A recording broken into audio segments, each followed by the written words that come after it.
राजा विक्रमादित्य और बेताल की कहानियों में ज्ञान, रहस्य और चुनौतियों का समावेश होता है। इस बार बेताल ने राजा विक्रम को एक रहस्यमयी और दिलचस्प कहानी सुनाई जो नाग, नागिन और शिव ठाकुर से जुड़ी थी। एक बार की बात है, एक गांव के पास घना जंगल था। जंगल में एक प्राचीन शिव मंदिर था जिसके पास एक बड़ा तालाब था। यह तालाब अपनी सुंदरता और रहस्यमयता के लिए प्रसिद्ध था। गांव वाले मानते थे कि उस तालाब में नाग और नागिन का वास है और वे शिव ठाकुर के परम भक्त हैं। गांव में एक ब्राह्मण परिवार रहता था। उस परिवार का सबसे बड़ा बेटा रामेश्वर बड़ा साहसी और जिज्ञासु था। उसे रहस्यमय चीजों को जानने का शौक था। एक दिन उसने गांव के बुजुर्गों से सुना कि तालाब में नाग और नागिन रहते हैं और वे शिव ठाकुर की पूजा करते हैं। यह सुनकर रामेश्वर का मन तालाब की ओर खिंच गया। रामेश्वर ने तय किया कि वह उस तालाब के रहस्य को जानेगा।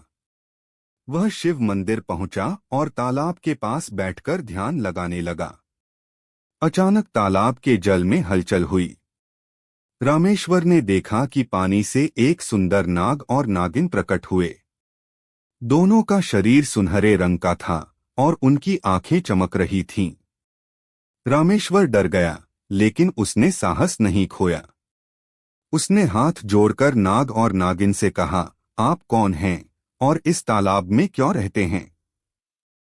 नाग ने कहा, हम नागराज वासुकी के सेवक हैं और भगवान शिव के परम भक्त हैं। इस तालाब में हमारा वास इसलिए है क्योंकि यहाँ शिव ठाकुर की विशेष कृपा है। यह तालाब हमें भगवान शिव की सेवा करने की शक्ति देता है। लेकिन यह स्थान केवल भक्तों के लिए है। यदि कोई लोभ या पाप की भावना से यहाँ आता है तो उसका सर्वनाश हो जाता है। नागिन ने कहा, इस तालाब के पानी में अमृत की शक्ति है। जो भी सच्चे मन से भगवान शिव की पूजा करता है उसे इस पानी से अमरत्व प्राप्त हो सकता है। लेकिन यह वरदान केवल उन लोगों को मिलता है जिनका हृदय शुद्ध हो।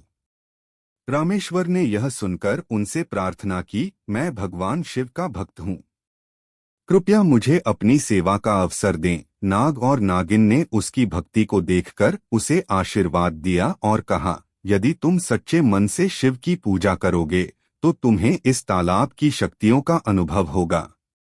लेकिन याद रखना, इस तालाब का दुरुपयोग करने वाले को शिव का कोप सहना पड़ेगा। गांव में एक दुष्ट व्यक्ति रहता था जिसका नाम हरिदास था। हरिदास ने रामेश्वर से तालाब की बात सुनी और लालच में आ गया। वह सोचने लगा, यदि मैं इस तालाब के अमृत को अपने कब्जे में ले लूं तो मैं अमर हो जाऊंगा और पूरी दुनिया पर राज करूंगा।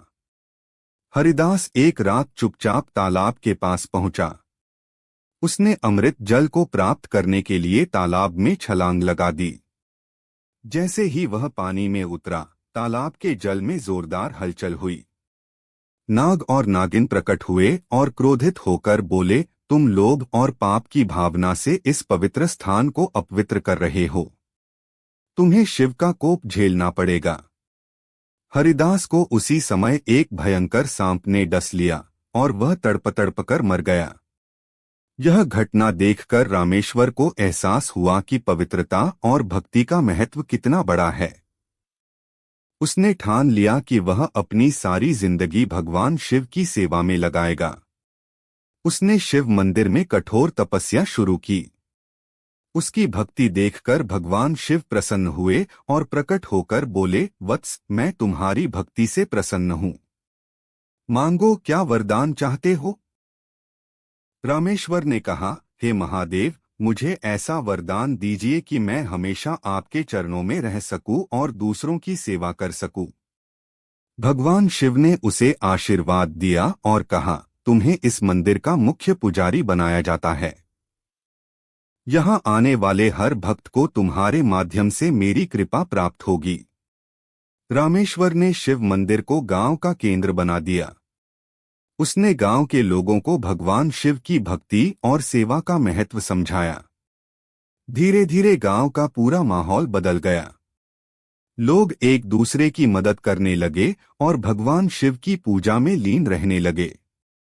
तालाब की पवित्रता बनाए रखने के लिए रामेश्वर ने सभी को चेतावनी दी कि वे लालच और पाप से दूर रहें।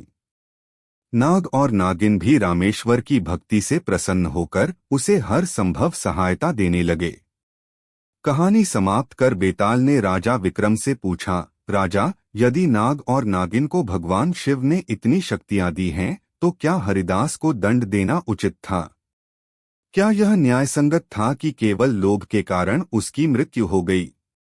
राजा विक्रम ने उत्तर दिया, हर व्यक्ति को अपने कर्मों का फल भुगतना पड़ता है।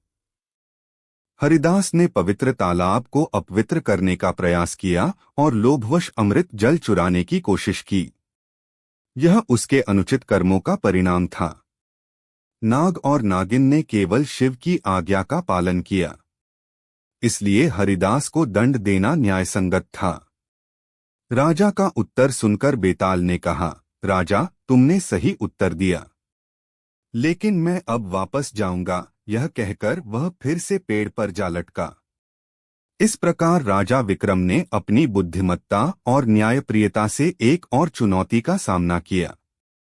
नाग, नागिन और शिव ठाकुर की यह कथा हमें सिखाती है कि भक्ति, पवित्रता और सदाचार का जीवन